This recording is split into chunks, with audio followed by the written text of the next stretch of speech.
Mereka melarikan diri dari api perang, sebuah pilihan antara hidup dan mati terhampar di hadapan mereka. Namun, suaka yang mereka cari bukanlah di seberang perbatasan Eropa yang akrab, melainkan sebuah kepulauan jauh yang dibisikkan di ruang-ruang bawah tanah yang hancur karena bom. Inilah kisah tentang bagaimana Indonesia menjadi harapan terakhir dan satu-satunya bagi mereka. Nama saya Anissa Petrova, seorang perawat Ukraina berusia 32 tahun. Sebelum perang pecah, saya menjalani kehidupan yang sangat normal di rumah sakit pusat di Kiev. Pagi hari saya bekerja merawat pasien. Sore hari saya dan suami saya, Dmitri, memasak makan malam bersama. Hari-hari saya berlalu begitu saja. Di akhir pekan, kami sering berjalan-jalan di tepi sungai Dnieper atau mengobrol dengan teman-teman di sebuah kafe langganan. Saat itu, saya tidak tahu betapa berharganya hari-hari yang damai itu. Hanya dalam sekejap, semuanya hancur berkeping-keping. Saya masih tidak bisa melupakan fajar hari itu, ketika suara bom pertama terdengar. Baru saja terbangun, jendela bergetar hebat dan cahaya oranye terang menyala di kejauhan. Dmitri menggenggam erat tangan saya dan berkata, "Anissa, ini sudah dimulai. Hal yang paling kita takuti telah datang." Rumah sakit segera berubah menjadi medan perang. Orang-orang yang terluka terus-menerus dibawa masuk. Kami bahkan tidak punya waktu untuk memejamkan mata sejenak, terus bolak-balik antara ruang operasi dan unit gawat darurat. Anak-anak berlumuran darah, pemuda yang kehilangan kaki, orang tua yang duduk tersungkur karena kehilangan keluarga. Wajah setiap dari mereka telah terukir dalam di hati saya seperti luka yang tidak akan pernah sembuh. Ketika perang berjalan selama sebulan, Dmitri menerima panggilan wajib militer. "Aku akan segera kembali. Perang ini tidak akan berlangsung lama," itulah kata-kata terakhirnya. Tetapi 3 bulan kemudian, saya menerima kabar bahwa unitnya telah kehilangan kontak, hilang. 2 kata yang dingin dan berat itu menyelimuti seluruh hidup saya. Setiap malam saya bermimpi buruk. Dmitri memanggil nama saya di suatu tempat, tetapi saya tidak dapat menemukannya. Saat bangun, bantal sudah basah oleh air mata, dan saya takut untuk tidur lagi. Meskipun begitu, saya tidak bisa meninggalkan pekerjaan di rumah sakit, karena harus ada seseorang yang tinggal untuk menyelamatkan orang-orang. Suatu hari, saya bertemu dengan seorang wanita tua di koridor rumah sakit. Dia telah kehilangan cucunya dan sering datang ke rumah sakit. Melihat saya baru saja menyelesaikan shift malam, dia bertanya, "Anissa, kenapa kamu masih tinggal di tempat seperti ini? Apa yang dilakukan seorang gadis muda sepertimu di sini?" Saya tersenyum dan menjawab, "Seseorang harus tetap tinggal untuk merawat pasien, Bu." Tetapi pertanyaannya telah mengguncang lubuk jiwa saya. Sungguh, mengapa saya tetap tinggal? Karena harapan Dmitri mungkin akan kembali, atau karena pergi terasa seperti menyerah sepenuhnya padanya? Saya tidak dapat menemukan jawabannya. Saya hanya tahu saya harus mencoba bertahan hidup dari hari ke hari. Kota Kiev tidak lagi seperti dulu. Di antara bangunan-bangunan yang hancur adalah sisa-sisa rumah yang pernah ada. Dan setiap malam, sirene serangan udara kembali berbunyi. Semua orang berlari ke tempat perlindungan bawah tanah. Anak-anak menjerit dalam pelukan orang tua mereka. Hari-hari seperti itu terus berulang. Emosi saya perlahan menjadi mati rasa. Saya tidak lagi merasakan kesedihan, ketakutan, atau bahkan harapan. Saya hanya bergerak seperti mesin, hidup sekadar untuk melewati hari. Pergi ke rumah sakit, merawat pasien, pulang ke rumah, makan makanan kaleng, menyalakan lilin, menulis buku harian, lalu tidur. Berbulan-bulan berlalu seperti itu. Musim telah berganti, tetapi perang belum berakhir. Sebaliknya, perang menjadi semakin sengit. Lebih banyak orang terluka dan kehilangan. Saya perlahan kelelahan, baik secara fisik maupun mental. Suatu malam, saya naik ke atap rumah sakit dan menatap langit malam. Langit yang dulu penuh bintang kini tertutup asap dan debu, tidak ada yang terlihat. Saat itu, saya tiba-tiba berpikir, apakah terus tinggal di sini benar-benar pilihan yang tepat? Atau haruskah saya pergi seperti banyak orang lain? Tetapi kemana dan bagaimana caranya? Saya tidak tahu. Hanya pertanyaan-pertanyaan samar yang terus berputar di kepala saya, dan saya tidak tahu bahwa pada saat itu, sebuah pertemuan takdir yang akan mengubah hidup saya sedang menunggu. Perang semakin memanas, pekerjaan di rumah sakit menjadi semakin sulit, obat-obatan langka, listrik hanya tersedia beberapa jam sehari. Saat sedang melakukan operasi dan listrik tiba-tiba padam. Kami harus mengandalkan cahaya senter untuk menyelamatkan nyawa pasien. Di tengah situasi itu, saya perlahan mencapai batas saya. Suatu hari, direktur rumah sakit memanggil saya. "Anissa, kamp pengungsi di pinggiran kota membutuhkan bantuan medis. Bisakah kamu pergi ke sana selama seminggu?" Saya mengangguk. Saya pikir lingkungan yang berbeda, meskipun hanya sementara, akan lebih baik bagi saya. Keesokan paginya, saya mengemas peralatan medis dan beberapa set pakaian ke dalam tas kecil, lalu berangkat ke kamp pengungsi. Kamp itu terletak sekitar 1 jam perjalanan dari Kiev. Begitu tiba, yang saya lihat adalah deretan tenda yang tak berujung dan wajah-wajah lelah orang-orang. Anak-anak bermain di tanah berlumpur, para wanita mengantre panjang untuk menerima makanan. Penanggung jawab kamp, Ivan, menyambut saya. "Dokter Anissa, terima kasih banyak telah datang. Tidak ada dokter di sini, banyak orang yang sakit." Dia membawa saya ke sebuah tenda medis darurat. Di dalamnya, sudah banyak pasien yang menunggu.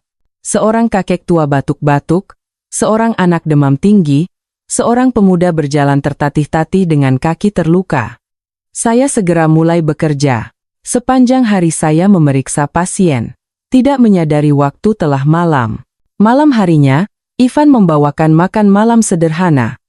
Hanya ini yang ada. Sedikit sup kalengan dan roti. Saya berkata terima kasih dan menerimanya. Rasa sakit saat melihat wajah-wajah putus asa orang-orang lebih buruk daripada rasa lapar. Setelah makan, saya melangkah keluar dari tenda ketika seorang wanita mendekati saya. "Dokter, bisakah Anda memeriksa putri saya? Dia sudah batuk selama beberapa hari dan tidak kunjung sembuh." Saya mengikutinya ke dalam tenda. Di dalam tenda kecil itu, seorang gadis kecil berusia sekitar 7 tahun sedang berbaring.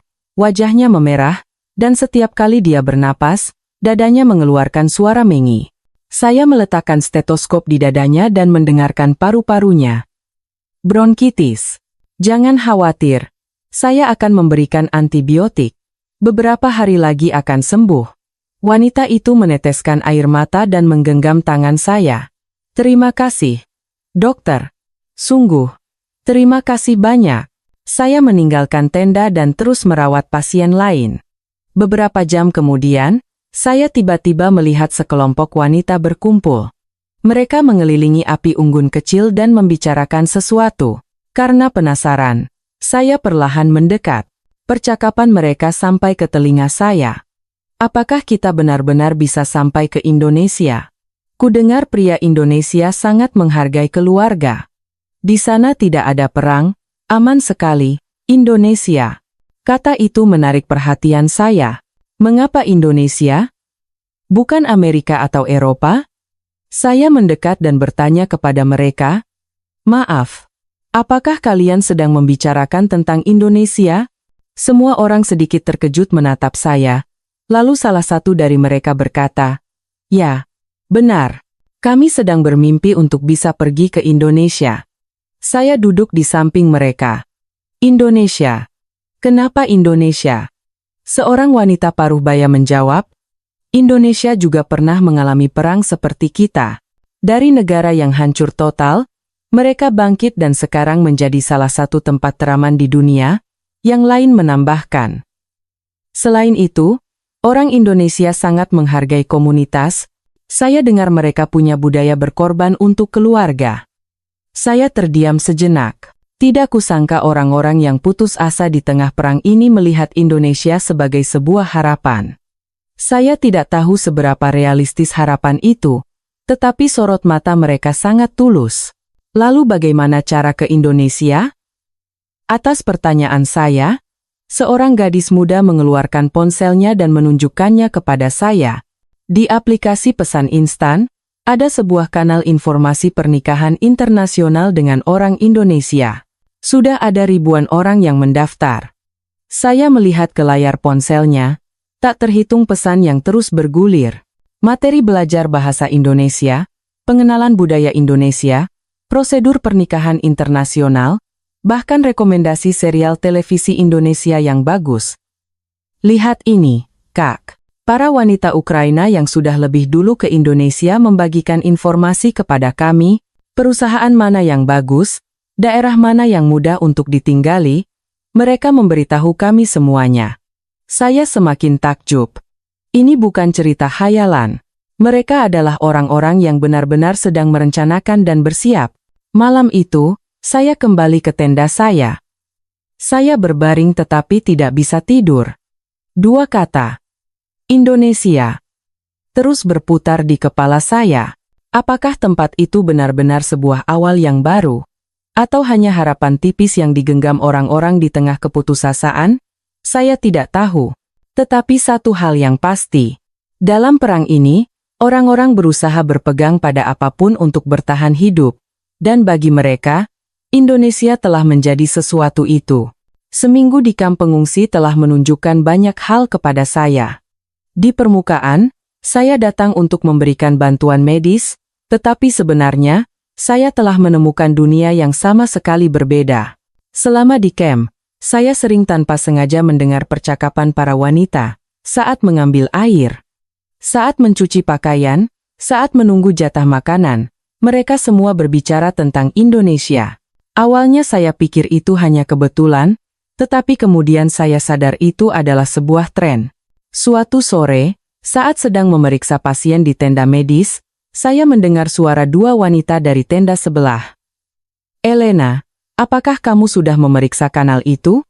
Ada informasi baru, sudah kulihat. Seorang pria Indonesia yang tinggal di Jakarta sedang mencari wanita Ukraina berusia 45 tahun, punya peternakan kecil. Katanya dia menerima anak bawaan juga. Tangan saya yang memegang stetoskop berhenti. Ini bukan hanya obrolan biasa. Mereka sedang bertukar informasi yang sangat spesifik. Setelah selesai memeriksa pasien, saya mendekati kedua wanita itu. Maaf. Saya mendengar percakapan tadi. Sepertinya kalian tahu banyak tentang Indonesia. Ya? Kedua wanita itu tampak sedikit bingung, tetapi kemudian salah satu dari mereka tersenyum. Di sini, Indonesia itu seperti kata sandi rahasia. Kata sandi rahasia. Benar. Kami tidak membicarakannya dengan suara keras, tetapi semua orang tahu Indonesia bisa menjadi jalan keluar kami. Wanita yang lain menambahkan. Sejak perang dimulai, banyak negara mengatakan akan membantu Ukraina, tetapi tempat yang benar-benar bisa didatangi oleh orang biasa seperti kami tidak banyak. Amerika terlalu ketat, Eropa juga begitu. Tapi Indonesia berbeda. Saya semakin penasaran. Berbeda bagaimana? Pertama, Indonesia cukup terbuka dengan pernikahan internasional. Selain itu, saya dengar mereka juga punya program kerja khusus untuk pengungsi Ukraina. Dan orang Indonesia tidak hanya memandang kami dengan tatapan kasihan. Mereka melihat kami sebagai teman yang bisa bangkit bersama. Kalimat itu menyentuh hati saya. Bukan kasihan, melainkan teman. Saya tahu betul perbedaan besar itu. Saat bekerja di rumah sakit, saya bertemu dengan banyak sekali orang dari organisasi amal. Mereka baik, tetapi di suatu tempat di mata mereka selalu ada rasa iba. Rasanya seolah-olah mereka hanya melihat kami sebagai objek yang perlu dibantu. Apakah sudah ada yang benar-benar pergi ke Indonesia? Seorang wanita mengeluarkan ponselnya dan menunjukkannya kepada saya. Ini. Wanita ini pergi ke Indonesia tahun lalu. Sekarang tinggal di dekat Jakarta. Dia membawa dua anaknya. Katanya suami Indonesianya sangat menyayangi anak-anak itu, bahkan menyekolahkan mereka di sekolah Indonesia. Dia menunjukkan foto lain kepada saya. Dan yang ini, dia mendapat pekerjaan di sebuah perusahaan teknologi informasi. Dia belajar bahasa Indonesia dan sekarang sudah menjadi ketua tim. Saya tidak bisa berkata-kata. Ini bukan mimpi. Ini adalah kenyataan yang sedang terjadi. Malam itu, Di tenda saya mengambil ponsel saya dan membuka aplikasi pesan instan. Saya mengetik Indonesia di kolom pencarian. Puluhan kanal muncul, pernikahan internasional Indonesia, informasi kerja di Indonesia, kelas bahasa Indonesia, belajar budaya Indonesia. Saya bergabung dengan kanal yang memiliki anggota paling banyak. Jumlahnya mencapai lebih dari 30.000 orang. Setiap hari ada postingan baru, profil pria Indonesia, informasi lowongan kerja, cara mengajukan visa, materi belajar bahasa Indonesia, bahkan resep masakan Indonesia. Di bagian komentar, pertanyaan dan jawaban susul-menyusul tanpa henti. Apakah musim dingin di Indonesia sedingin itu? Kalau membawa anak kecil, apakah bisa sekolah? Saya tidak bisa berbahasa Indonesia sama sekali. Apakah bisa dapat pekerjaan? Dan orang-orang yang sudah berada di Indonesia dengan sabar menjawab, musim dingin di bagian utara cukup dingin. Tetapi di dalam rumah ada AC hangat jadi tidak masalah. Tentu saja. Indonesia adalah negara yang sangat mementingkan pendidikan. Saya juga tidak bisa bahasa Indonesia saat pertama kali datang, tapi sekarang sudah bisa berkomunikasi sehari-hari. Jangan menyerah. Ya, saya membaca kanal itu selama berjam-jam. Semakin saya membaca, semakin saya menyadari bahwa Indonesia bukan hanya sebuah nama tempat. Itu adalah nama lain dari harapan. Tempat bagi orang-orang yang telah kehilangan segalanya dalam perang untuk melihat kemungkinan memulai kembali. Keesokan paginya, saya menemui Ivan, penanggung jawab camp. Ivan, para wanita di sini sering membicarakan Indonesia. Sebenarnya berapa banyak yang sudah pergi? Dia mengangguk. Cukup banyak.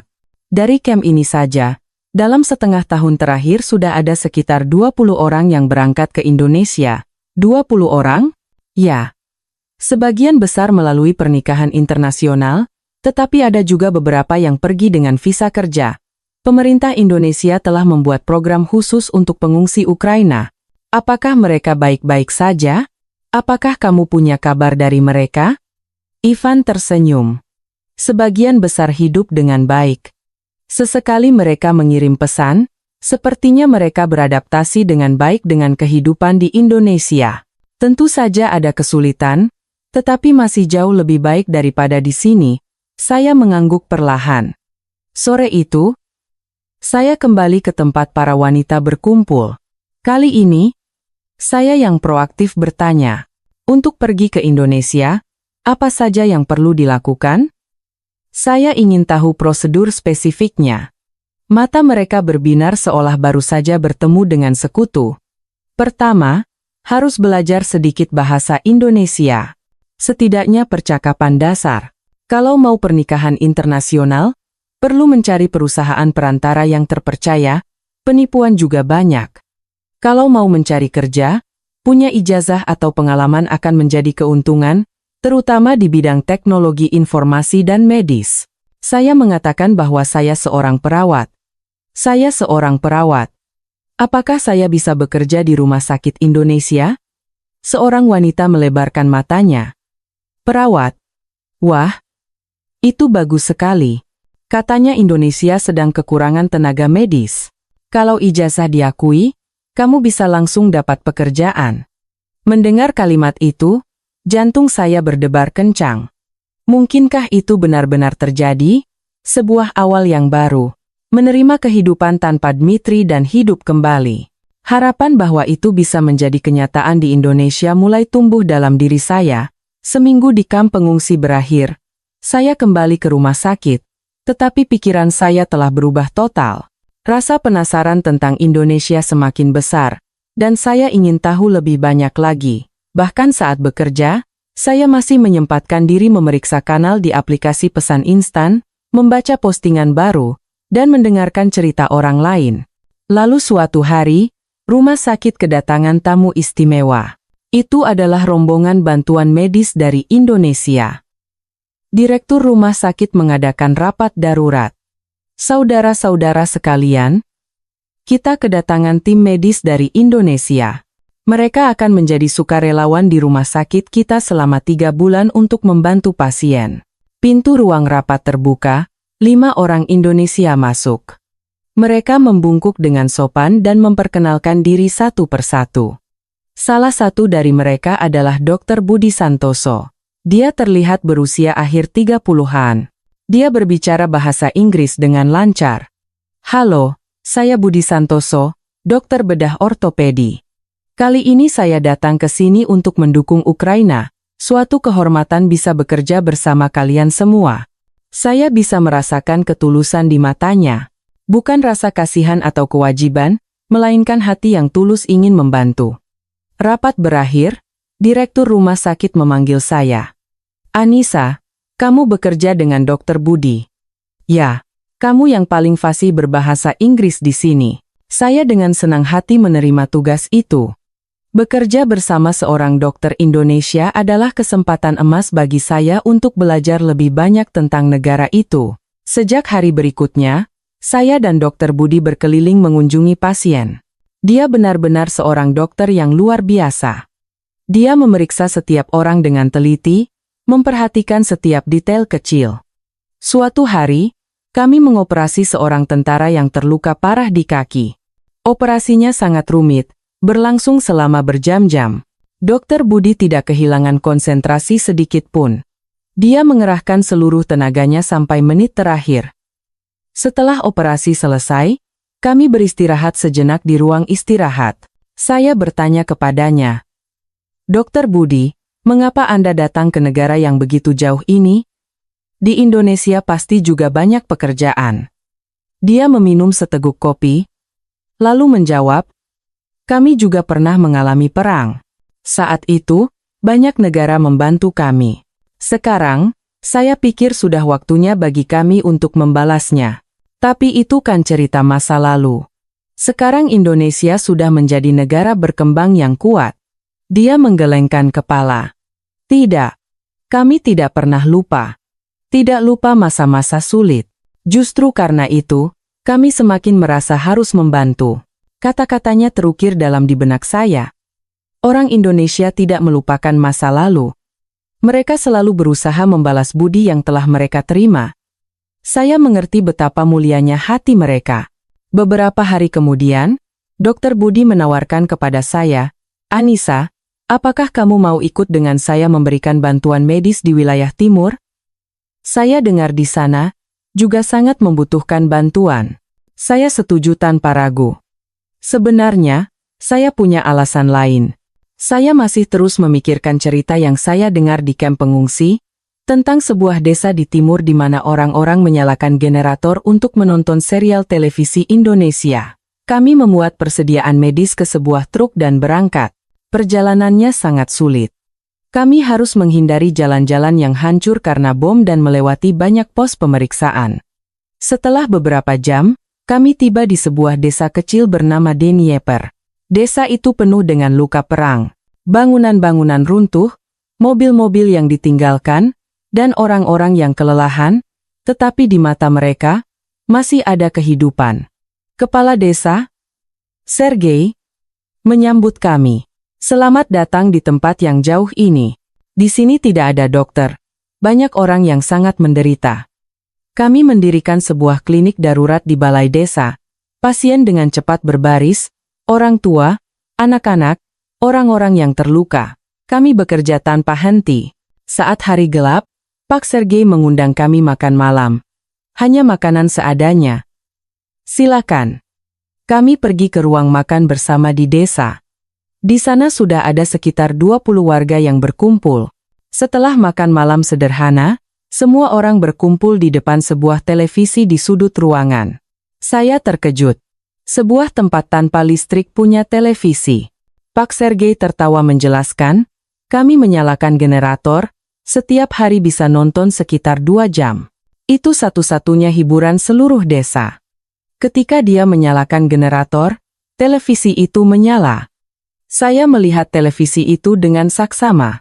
Modelnya sudah tua, tetapi logo sebuah merek dari Indonesia masih terlihat jelas. Televisi ini, sudah berapa lama Bapak pakai? Lebih dari 20 tahun. Saya beli waktu masih muda.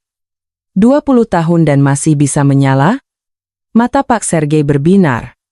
Tidak pernah rusak sekalipun, bahkan ketika perang meruntuhkan separuh rumah, televisi ini masih utuh. Seorang nenek tua yang duduk di sebelahnya menambahkan, barang dari Indonesia itu barang asli. Dulu waktu kami masih miskin, di tengah bom dan perang, barang ini tidak pernah rusak. Saya sangat terharu dengan kata-kata itu. Itu bukan hanya sebuah barang elektronik. Itu adalah simbol kepercayaan, janji yang telah diberikan negara Indonesia kepada rakyat Ukraina. Sebuah produk yang tidak rusak, kualitas yang bisa diandalkan, mitra yang selalu mendampingi sampai akhir. Ketika televisi dinyalakan, semua orang bersorak. Di layar, ada sebuah serial televisi Indonesia dengan subtitle bahasa Rusia. Semua orang menonton dengan asyik. Itu adalah waktu bagi mereka untuk melarikan diri dari kenyataan yang kelam, untuk merasakan dunia lain, meskipun hanya sejenak. Dr. Budi duduk di samping saya. Luar biasa. Televisi itu sudah lebih dari 20 tahun.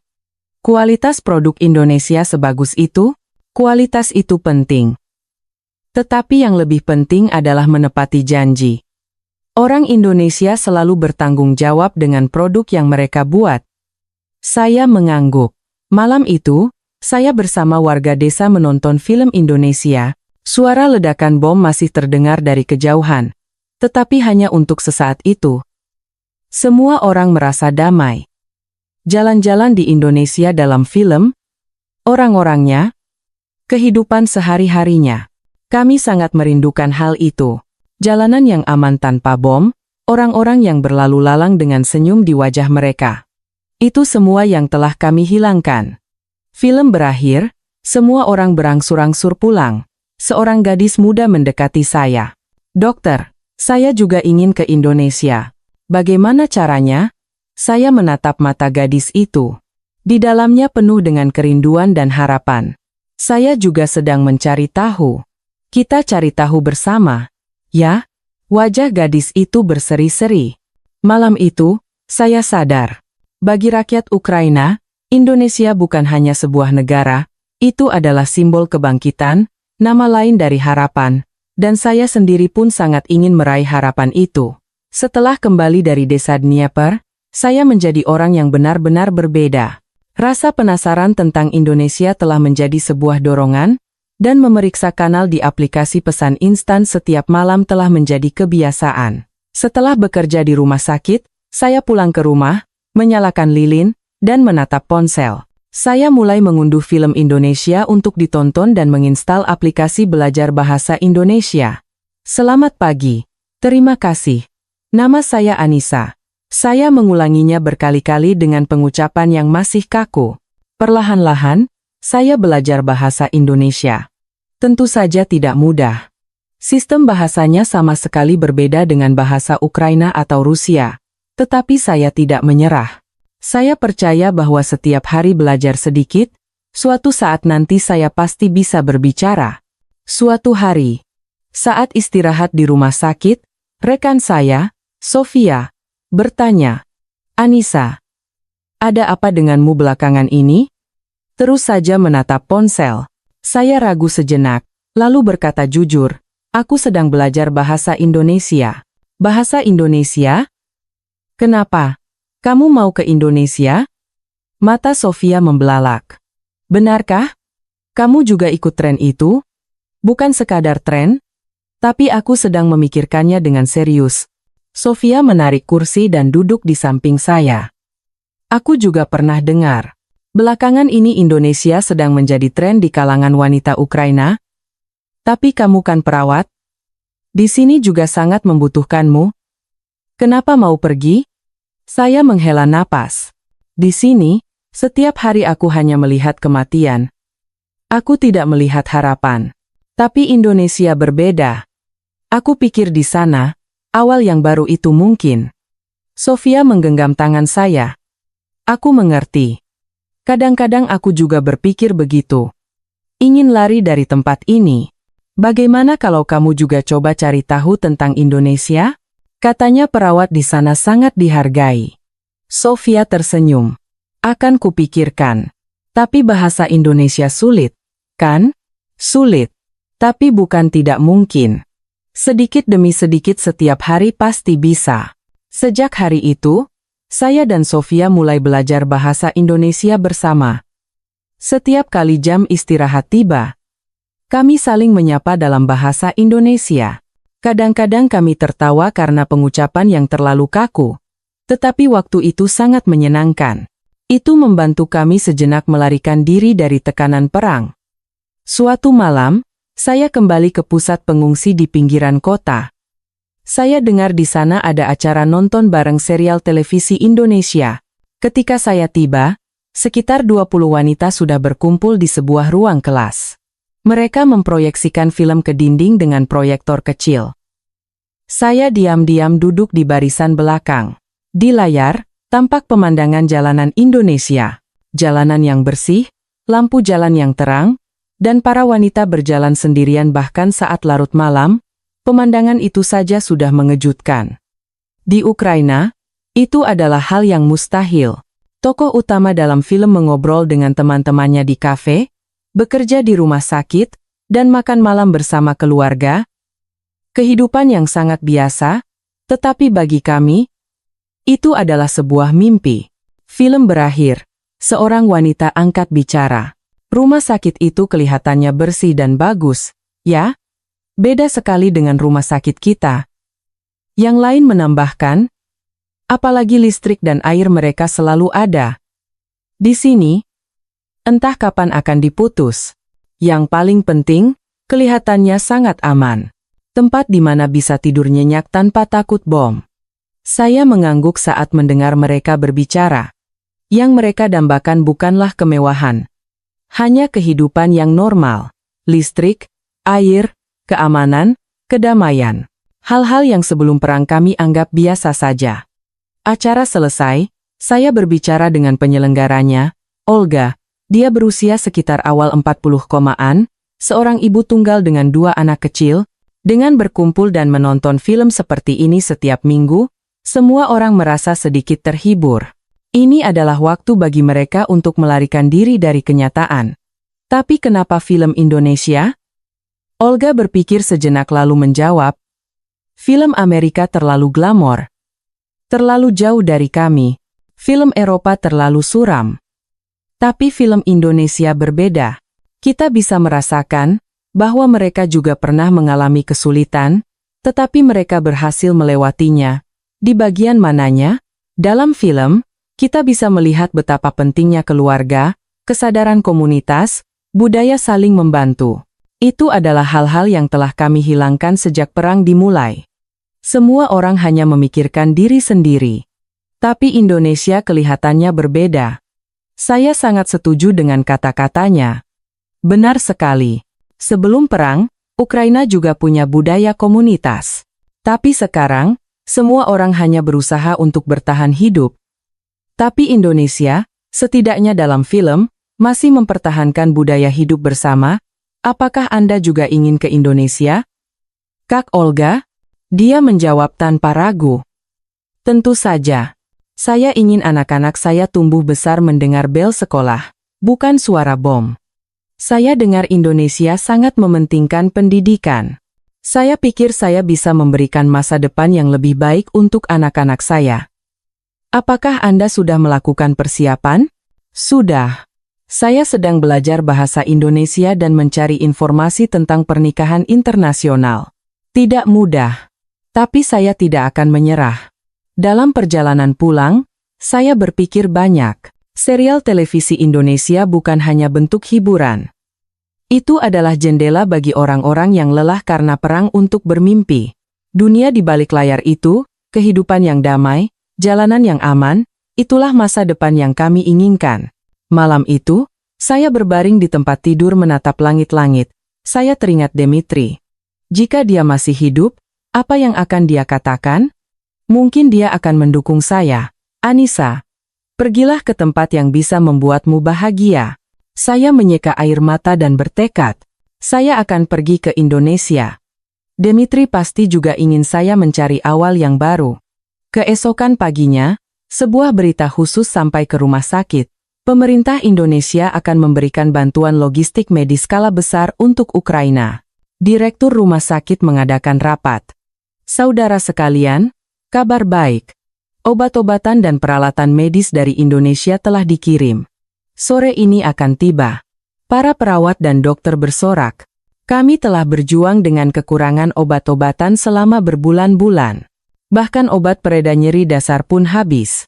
Seringkali kami hanya bisa pasrah melihat pasien kesakitan. Sore itu, truk-truk besar tiba di rumah sakit. Kotak-kotak barang menumpuk, semuanya bertuliskan bahasa Indonesia. Dokter Budi menerjemahkan untuk kami. Di dalamnya ada antibiotik, obat pereda nyeri, antiseptik, dan peralatan bedah. Ini adalah sumbangan bersama dari pemerintah dan organisasi swasta Indonesia. Kami membuka kotak-kotak itu sambil berdecak kagum. Semuanya barang baru, kelihatannya sangat bagus. Tanggal kedaluarsanya juga masih sangat panjang. Seorang perawat wanita menangis. Akhirnya kita bisa merawat pasien dengan layak. Dokter Budi berkata, rakyat Indonesia tidak melupakan Ukraina. Bantuan akan terus berlanjut. Kata-katanya menghangatkan hati saya. Indonesia tidak hanya membantu dengan kata-kata. Mereka telah membuktikannya dengan tindakan. Beberapa hari kemudian, saya dan Dokter Budi kembali berangkat ke wilayah timur. Kali ini untuk membawa pasokan medis dari Indonesia. Ketika kami tiba di desa Dnieper, penduduk desa menyambut kami dengan hangat. Kepala desa Sergei dengan gembira menyambut kami. Terima kasih telah kembali. Kali ini kalian membawa apa? Dokter Budi menurunkan kotak-kotak dari truk. Ini obat-obatan dan makanan dari Indonesia untuk dibagikan kepada semua orang di desa. Mata Pak Sergei berkaca-kaca. Indonesia benar-benar tidak melupakan kami. Kami membagikan pasokan di balai desa. Orang tua menerima obat, anak-anak menerima permen, para ibu menerima susu formula dan popok. Mereka tidak bisa menahan air mata. Seorang ibu muda mendekati saya. Dokter, tolong sampaikan kepada rakyat Indonesia bahwa kami sangat berterima kasih. Kiriman ini telah menyelamatkan nyawa anak saya. Saya menggenggam erat tangannya. Saya pasti akan menyampaikannya. Setelah selesai membagikan, saya melihat pemandangan aneh di sudut desa. Beberapa pemuda memegang ponsel dan asyik menonton sesuatu. Ketika saya mendekat, saya baru tahu mereka sedang mengikuti kelas bahasa Indonesia online. Kalian juga sedang belajar bahasa Indonesia? Seorang pemuda mengangkat kepala. Iya, kami punya target mencari kerja di Indonesia. Mencari kerja? Iya, katanya pemerintah Indonesia telah membuat program kerja khusus untuk pengungsi Ukraina. Mereka sedang mencari tenaga kerja di bidang teknologi informasi dan konstruksi. Seorang pemuda lain menambahkan, saya seorang programmer. Saya berencana melamar ke sebuah perusahaan teknologi informasi di Indonesia. Katanya, asalkan bisa sedikit bahasa Indonesia, ada kesempatan. Saya sangat terkejut. Tidak hanya pernikahan internasional, jalan ke Indonesia melalui pekerjaan juga telah terbuka. Lalu di mana kalian belajar bahasa Indonesia? Melalui kursus online. Di aplikasi pesan instan, ada banyak kursus gratis. Orang-orang Ukraina yang tinggal di Indonesia sukarela mengajari kami. Saya merasakan harapan dari kata-kata itu. Indonesia bukan mimpi, melainkan kenyataan. Jika mempersiapkan diri dan berusaha, sangat mungkin untuk bisa sampai ke sana. Malam itu, saya makan malam bersama Dokter Budi di balai desa. Makanannya sederhana, tetapi hati saya terasa hangat. Setelah makan, saya bertanya kepadanya, Dokter Budi, apakah di Indonesia banyak pengungsi Ukraina? Jumlahnya terus meningkat. Awalnya hanya segelintir, tapi sekarang sudah mencapai ratusan orang. Sebagian besar beradaptasi dengan baik. Apa yang mereka lakukan di sana? Beragam. Ada yang bekerja di perusahaan Indonesia, ada yang membuka restoran, ada yang mengajar bahasa Rusia di sekolah. Orang Indonesia menyambut mereka dengan sangat hangat. Lalu, seorang perawat seperti saya, apakah bisa bekerja di sana? Dokter Budi menatap lurus ke mata saya. Tentu saja. Indonesia sedang kekurangan tenaga medis. Jika ijazahmu diakui, Kamu bisa langsung bekerja. Apakah kamu tertarik? Saya ragu sejenak, lalu berkata jujur. Ya, saya sedang memikirkannya dengan sangat serius. Saya pikir itu pilihan yang bagus.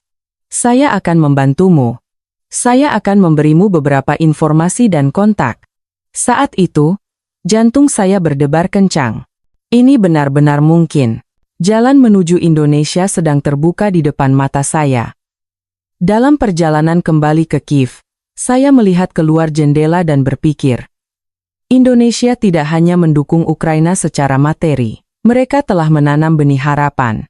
Mereka telah memberi kami keyakinan bahwa kami bisa bangkit sekali lagi. Dan saya juga ingin meraih harapan itu. Menerima kehidupan tanpa Dmitri dan memulai awal yang baru di Indonesia. Malam itu, saya berbaring di tempat tidur dan memulai aplikasi belajar bahasa Indonesia. Saya seorang perawat. Saya ingin bekerja di Indonesia.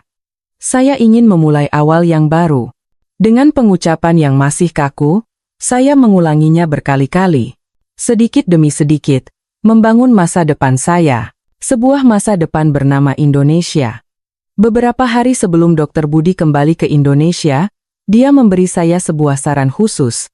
Anissa, di Universitas Kyiv ada seorang profesor studi Indonesia. Sebaiknya kamu menemuinya. Pengetahuan tentang sejarah dan budaya Indonesia akan sangat berguna. Saya dengan senang hati setuju. Saya ingin belajar lebih dalam tentang Indonesia. Beberapa hari kemudian, saya pergi ke Universitas Kyiv. Meskipun sebagian bangunan telah rusak karena perang, kelas-kelas tetap berlangsung.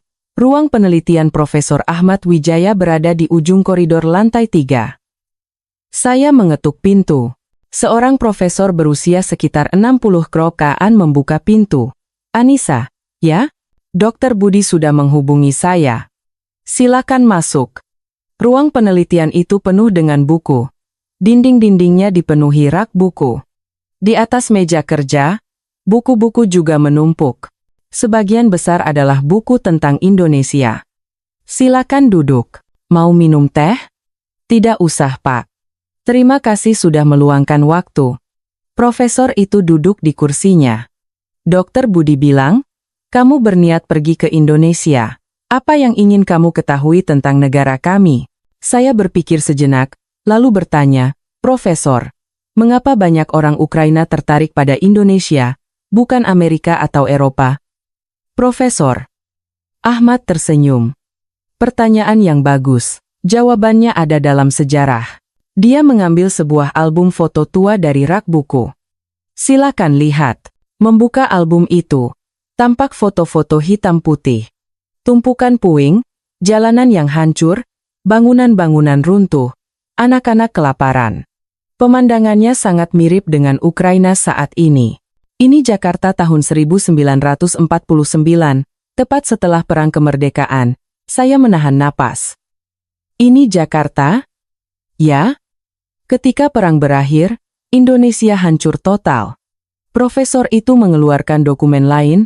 Saat itu, Indonesia adalah salah satu negara termiskin di dunia, tapi sekarang menjadi salah satu ekonomi terkemuka di kawasan, sebuah keajaiban yang dicapai hanya dalam beberapa dekade. Profesor itu menyalakan komputernya dan menunjukkan foto-foto Jakarta modern kepada saya.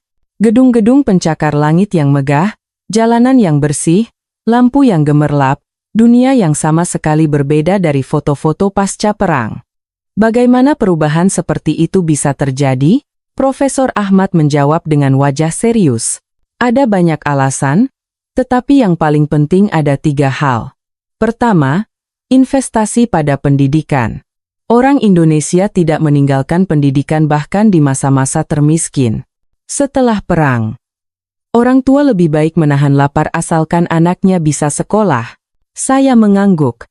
Kedua, kesadaran komunitas. Orang Indonesia menghargai konsep kita.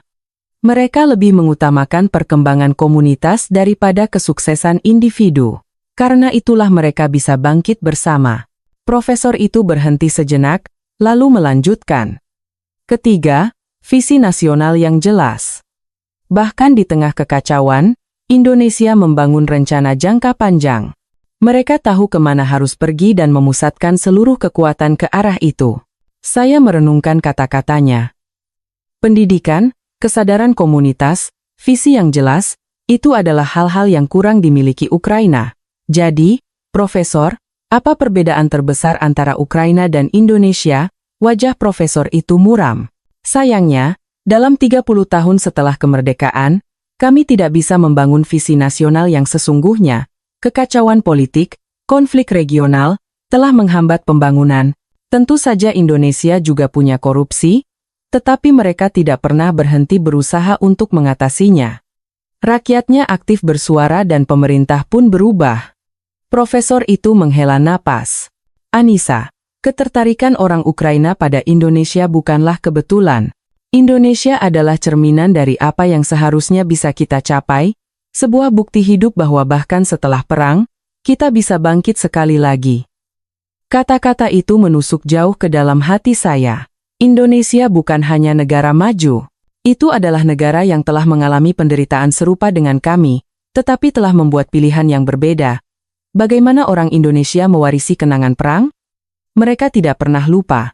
Melalui museum, monumen, dan pendidikan, mereka mewariskannya ke generasi berikutnya. Tetapi mereka tidak berhenti di masa lalu. Mereka mengubah penderitaan itu menjadi kekuatan untuk maju. Apakah Ukraina bisa melakukan itu? Profesor itu menatap lurus ke mata saya. Tentu saja. Tapi itu akan memakan waktu dan membutuhkan usaha dari generasi muda sepertimu. Saya terdiam sejenak. Kata-kata profesor itu benar. Ukraina juga akan bangkit. Tetapi saya tidak cukup percaya diri untuk tetap di sini dan menyaksikan proses itu. Saya sudah terlalu lelah. Profesor, jujur saja, saya ingin pergi ke Indonesia. Terus menderita di sini terlalu menyakitkan. Profesor itu mengangguk. Saya mengerti. Tidak ada yang akan menyalahkanmu. Setiap orang berhak bermimpi tentang kehidupan yang lebih baik. Tapi jangan merasa bersalah seolah-olah kamu melarikan diri. Ini bukan melarikan diri, ini bertahan hidup. Selain itu, siapa tahu suatu hari nanti, apa yang kamu pelajari di Indonesia bisa membantu Ukraina kembali. Profesor itu mengambil sebuah kartu nama dari laci mejanya. Ini teman saya di Jakarta, seorang profesor bahasa Slavik di sebuah universitas. Ketika kamu sampai di Indonesia, hubungi dia. Dia akan membantumu. Saya menerima kartu nama itu, air mata berlinang. Terima kasih, Profesor. Semoga berhasil, Anissa. Dan jangan lupakan Ukraina. Suatu hari nanti, kesempatan juga akan datang untuk kami. Meninggalkan universitas. Saya berpikir banyak. Indonesia adalah cermin Ukraina. Citra yang seharusnya bisa kita capai. Atau lebih tepatnya, yang bisa kita capai. Tetapi saya tidak bisa menunggu proses itu di sini. Saya harus hidup untuk saat ini. Di Indonesia, beberapa hari setelah bertemu dengan Profesor Ahmad, saya mulai mempersiapkan diri secara serius untuk pergi ke Indonesia. Saya mengumpulkan informasi dari kanal-kanal di aplikasi pesan instan dan meluangkan lebih banyak waktu untuk belajar bahasa Indonesia. Tetapi semakin saya mencari tahu, semakin saya menemukan masalah yang rumit.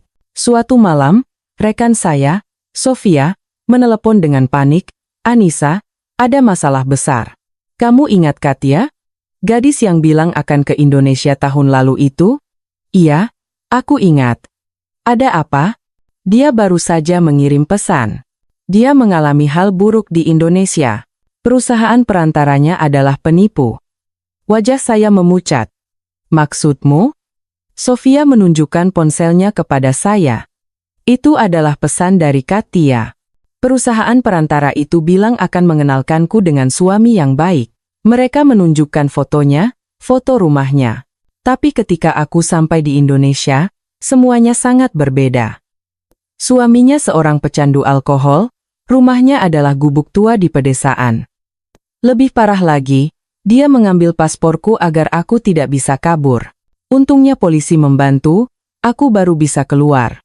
Tapi sekarang aku tidak tahu harus kemana." Saya terkejut. Indonesia bukan harapan bagi semua orang. Apakah ini sering terjadi? Sofia mengangguk. Di kanal aplikasi pesan instan, ada cukup banyak postingan peringatan, hati-hati dengan perusahaan perantara penipu. Saya segera membuka aplikasi. Benar saja, ada banyak sekali postingan peringatan, jangan pernah menggunakan perusahaan perantara ini. Penipu. Sebelum datang ke Indonesia, periksa kontrak dengan teliti, curigai tawaran yang terlalu bagus. Saya berkeringat dingin. Saya terlalu naif. Saya hanya berpikir pergi ke Indonesia itu mudah. Tanpa mempertimbangkan bahayanya, keesokan harinya, saya mendatangi sebuah sekolah bahasa Indonesia di Kiev. Sekolah itu terletak di lantai 2 sebuah gedung kecil. Kaca jendelanya pecah karena perang dan ditutup sementara dengan lembaran plastik. Tetapi di dalamnya, sekitar 15 siswa sedang belajar dengan tekun. Kepala sekolah, Maria, menyambut saya. Selamat datang. Anda datang untuk belajar bahasa Indonesia ya? Ya, dan saya juga ingin tahu lebih banyak tentang Indonesia. Maria tersenyum. Silakan duduk. Minum teh dulu. Kami duduk di sebuah kantor kecil. Apakah Anda juga ingin ke Indonesia, Bu Maria? Dia menggelengkan kepala. Saya sudah pernah. 5 tahun yang lalu saya pergi studi. Saya tinggal di Jakarta selama setahun. Lalu kenapa Anda kembali? Keluarga saya di sini, dan saya ingin mengajar bahasa Indonesia kepada orang Ukraina. Sebelum perang, itu hanya hobi. Tapi sekarang, completely different. Berbeda bagaimana? Maria melihat keluar jendela. Setelah perang, jumlah orang yang ingin belajar bahasa Indonesia meningkat drastis. Semua orang ingin ke Indonesia. Tapi yang saya khawatirkan adalah banyak yang pergi tanpa persiapan yang memadai. Persiapan yang tidak memadai, ya. Mereka tidak bisa berbahasa Indonesia, tidak tahu budayanya, lalu langsung pergi begitu saja. Dengan begitu, akan sangat sulit untuk beradaptasi. Saya merasa tegang. Jadi, persiapan seperti apa yang harus dilakukan? Maria berkata dengan wajah serius. Pertama, bahasa Indonesia. Setidaknya belajar selama 6 bulan sampai tingkat percakapan sehari-hari. Kedua, pahami budaya Indonesia. Itu adalah masyarakat yang sangat menjunjung tinggi sopan santun. Ketiga, perlu punya koneksi yang terpercaya. Terhubung dengan orang Ukraina yang sudah di Indonesia lebih baik daripada melalui perusahaan perantara. Saya mendengarkan sambil mencatat. Dan yang paling penting, Maria berhenti sejenak lalu berkata, adalah memiliki ekspektasi yang realistis. Indonesia bukan surga. Di sana juga ada masalah. Dan kehidupan sebagai orang asing juga punya kesulitan, tapi itu masih lebih baik daripada medan perang. Pergilah dengan mentalitas seperti itu. Kata-katanya sangat membantu saya. Saya telah berilusi. Saya mengira Indonesia adalah tempat yang sempurna. Tetapi kenyataannya tidak begitu. Jadi, Bu Maria, apakah Anda masih merekomendasikan untuk pergi ke Indonesia? Dia tersenyum. Tentu saja, asalkan persiapan dilakukan dengan matang. Indonesia adalah negara yang memberikan kesempatan bagi mereka yang berusaha. Mereka tidak membeda-bedakan karena kamu orang asing.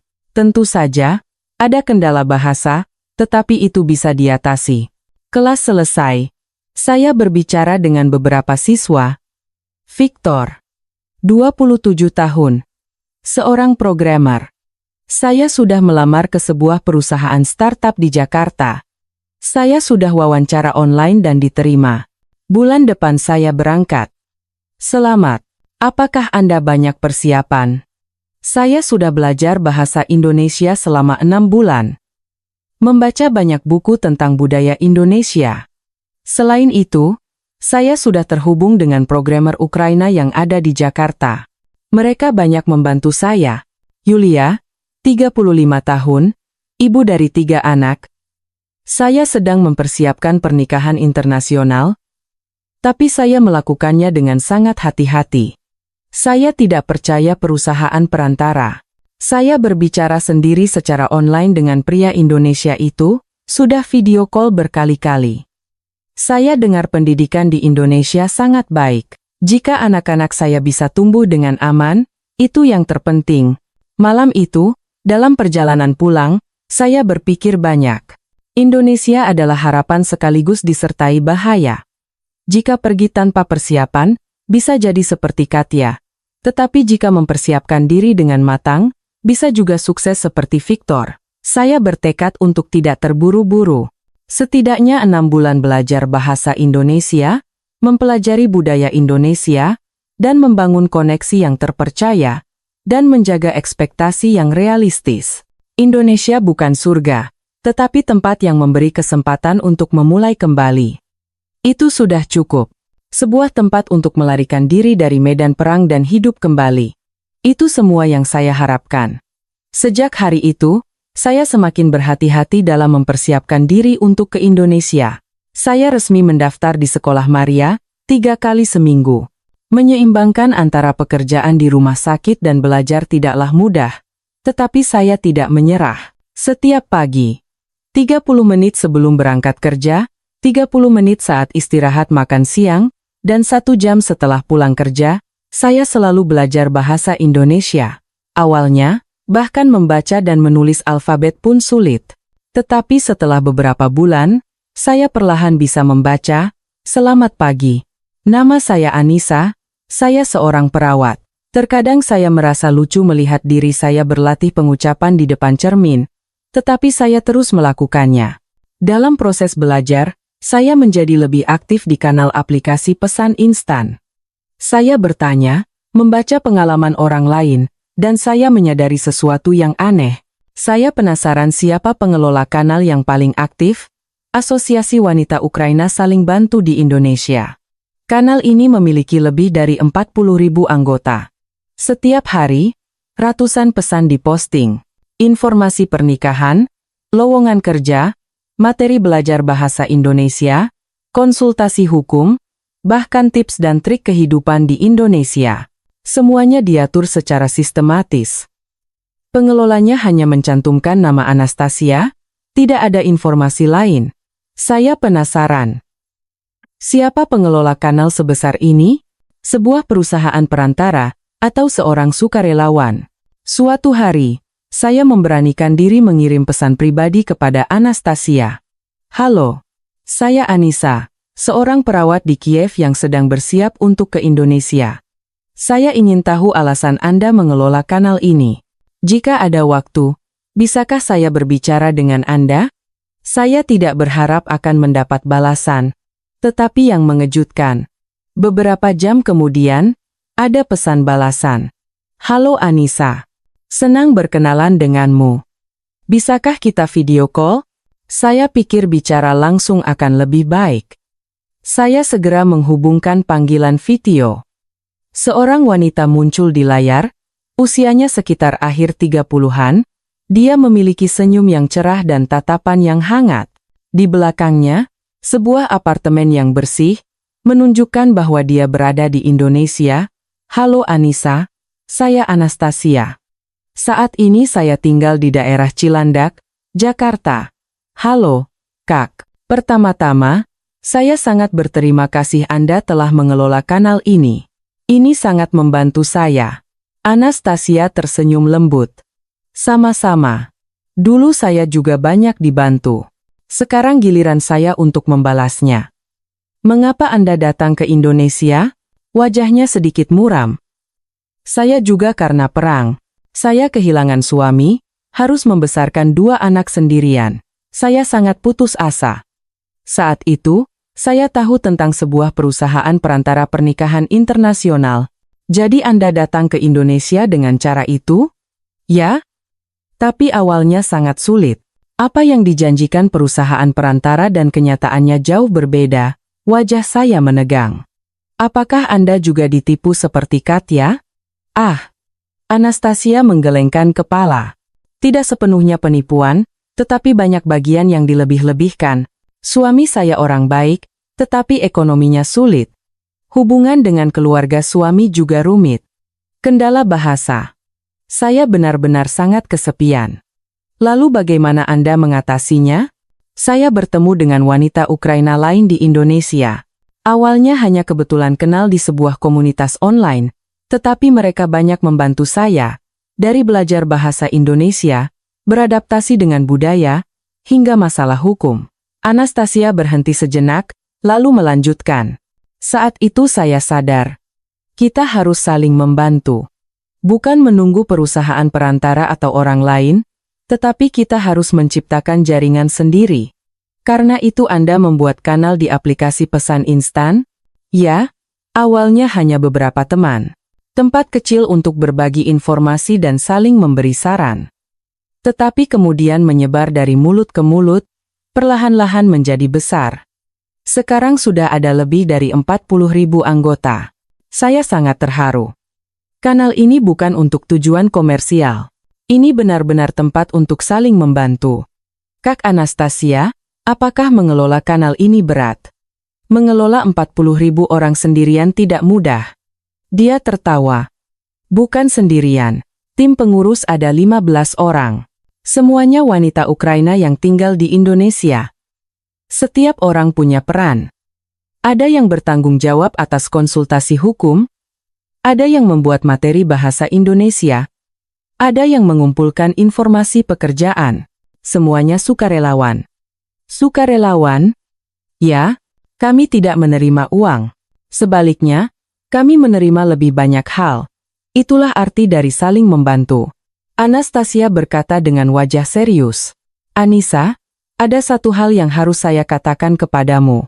Indonesia adalah negeri penuh peluang, tetapi bukan surga. Di sini juga ada diskriminasi. Ada kesulitan hidup sebagai orang asing. Terutama, kendala bahasa benar-benar masalah besar. Tapi jika dipersiapkan dengan baik, itu bisa diatasi. Seperti saya. Saat pertama kali datang, saya tidak bisa bicara satu kata pun bahasa Indonesia. Sekarang saya bekerja untuk sebuah perusahaan Indonesia. Pekerjaan saya adalah penerjemah. Luar biasa. Kamu juga bisa.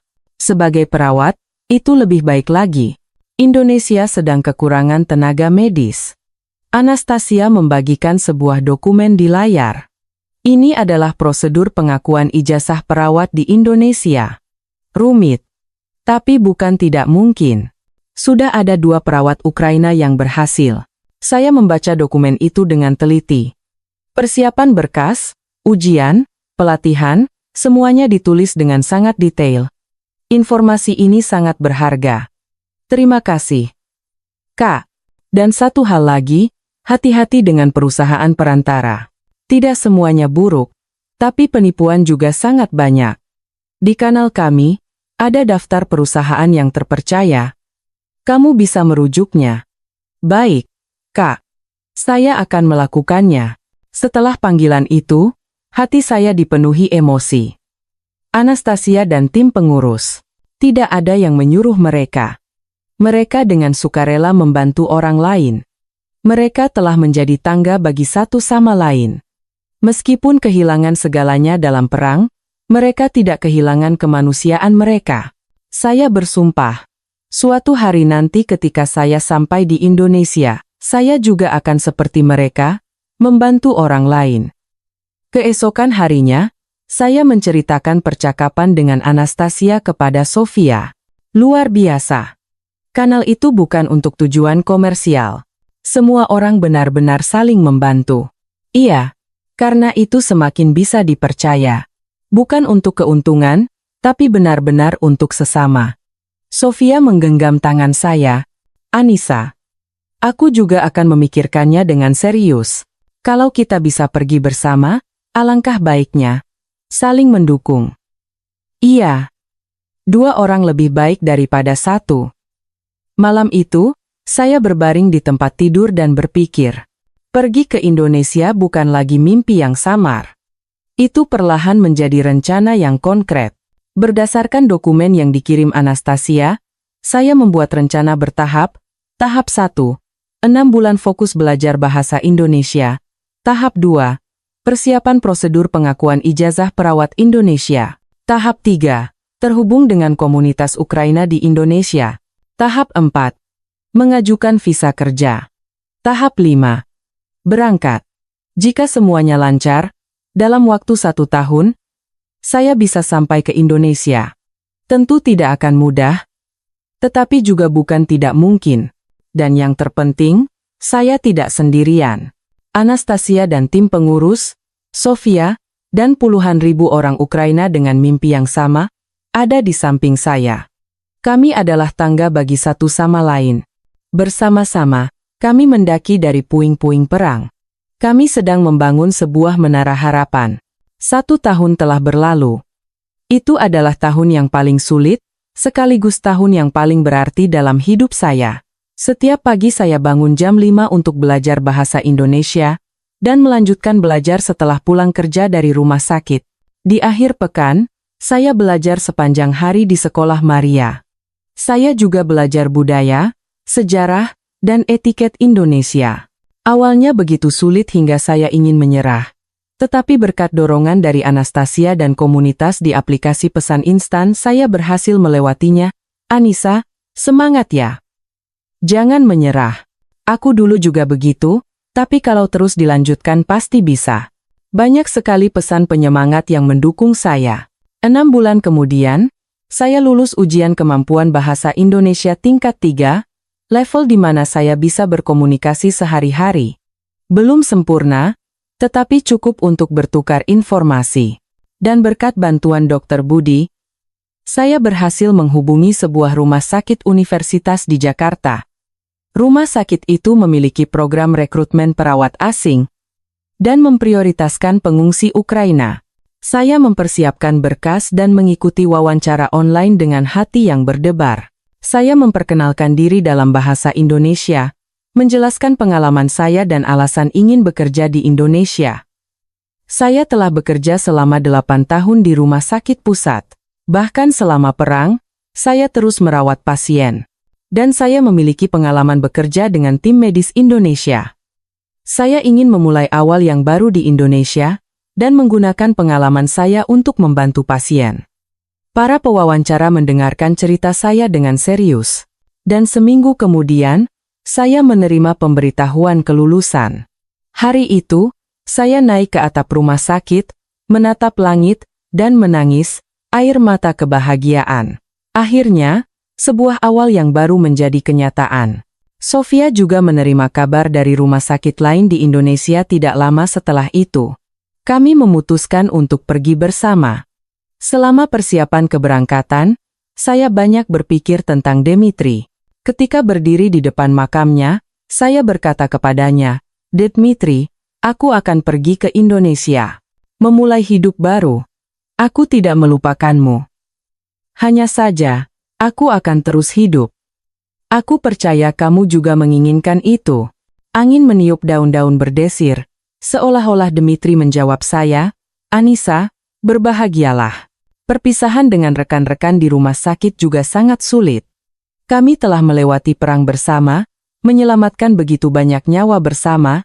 Anissa, kalau sudah di Indonesia, tetap hubungi kami ya. Dan suatu hari nanti, ketika Ukraina dibangun kembali, kembalilah. Tentu saja. Saya tidak akan pernah lupa. Tepat sebelum berangkat, saya meninggalkan pesan terakhir di kanal aplikasi, "Teman-teman semua, besok saya akan berangkat ke Indonesia. Selama setahun terakhir, saya telah banyak dibantu oleh kalian semua. Terima kasih khusus untuk Kak Anastasia dan tim pengurus." Ketika saya sampai di Indonesia, saya juga ingin berkontribusi untuk komunitas ini. Bagi kalian yang sedang bersiap, jangan menyerah. Kalian juga pasti bisa. Ratusan komentar dikirimkan. "Selamat ya. Semoga perjalananmu lancar. Aku juga akan segera menyusul. Anissa telah memberi kami keberanian. Semoga kamu bahagia di Indonesia." Dan akhirnya, hari itu tiba. Suatu hari di bulan Agustus 2025, saya dan Sofia meninggalkan Kiev, naik pesawat menuju Bandara Internasional Soekarno-Hatta. Saat pesawat lepas landas, saya melihat keluar jendela. Tanah Ukraina perlahan mengecil, tanah yang penuh luka perang, tetapi tetap tanah air saya. Air mata jatuh, Tetapi tidak ada penyesalan. Selamat tinggal, Ukraina. Suatu hari nanti, kita akan bertemu lagi. Penerbangan berlangsung selama 11 jam. Selama itu, saya membaca kembali materi bahasa Indonesia dan menonton film dokumenter tentang Indonesia, tegang sekaligus antusias. Akhirnya saya akan tiba di negara yang saya impikan. Ketika pesawat mendarat di Bandara Internasional Soekarno-Hatta, jantung saya berdebar kencang. Bandara yang bersih, fasilitas yang teratur, terlihat dari jendela. Pemandangan yang pernah saya lihat di film, kini ada di depan mata saya. Setelah menyelesaikan prosedur imigrasi, mengambil bagasi, dan melangkah keluar, Anastasia sudah menunggu saya. Anissa, Sofia, selamat datang di Indonesia. Kami berpelukan dan menangis. Meskipun belum pernah bertemu langsung, kami sudah seperti keluarga. Anastasia, terima kasih banyak. Berkat kamu, aku bisa sampai di sini. Sama-sama. Sekarang baru permulaan. Kita berjuang bersama, ya? Melangkah keluar dari bandara, saya menghirup napas dalam-dalam, udara Indonesia. Bukan bau asap perang, melainkan udara segar. Bukan suara ledakan bom, melainkan suara lalu lintas dan tawa orang-orang. Anastasia mengantar kami ke asrama dengan mobil. Pemandangan Jakarta dari jendela mobil begitu indah. Gedung-gedung tinggi, jalanan yang bersih, dan orang-orang yang berlalu lalang dengan damai. Persis seperti yang saya lihat di film. Anissa, lihat itu Bundaran Hi. Banyak orang berolahraga dan berkencan di sana. Sangat damai. Luar biasa. Tiba di asrama, saya melihat sekeliling kamar. Sebuah kamar kecil, tetapi bersih dan nyaman. Listrik dan air selalu ada. Internet juga cepat. Di Ukraina, itu adalah hal yang mustahil. Sofia berkata, di sini kita tidak perlu khawatir tentang bom di malam hari lagi ya? Iya. Kita hanya perlu tidur nyenyak. Kami saling memandang dan tersenyum. Lalu kami menangis. Perasaan lega karena akhirnya tiba di tempat yang aman. Perasaan harapan akan awal yang baru. Dan kesedihan karena harus meninggalkan tanah air. Semua perasaan bercampur menjadi satu. Malam itu, saya membuka jendela, menatap Jakarta di malam hari. Lampu-lampu berkelip, jalanan yang tenang, malam yang damai. Inilah kehidupan sehari-hari yang saya impikan. Berbaring di tempat tidur, saya membuka aplikasi pesan instan. Anastasia telah memposting foto kedatangan kami di kanal. Anissa dan Sofia telah tiba dengan selamat. Mari kita ucapkan selamat untuk awal baru mereka. Ribuan suka dan komentar dikirimkan. Selamat, aku juga akan segera menyusul. Terima kasih telah memberi kami harapan. Saya membaca setiap komentar satu persatu, dan air mata kembali jatuh. Ini bukan perjalanan saya sendiri. Ini adalah perjalanan puluhan ribu orang yang bermimpi bersama, bersiap bersama, dan saling menyemangati bersama. Dan saya bersumpah, saya akan tegar di sini, dan suatu hari nanti, akan membantu orang lain seperti Anastasia. Saya juga akan menjadi tangga bagi seseorang. Di luar jendela, fajar telah menyingsing. Pagi pertama saya di Indonesia, meninggalkan kegelapan perang, melangkah dalam cahaya harapan. Sebuah awal yang baru. Dmitri, aku sudah sampai dengan selamat.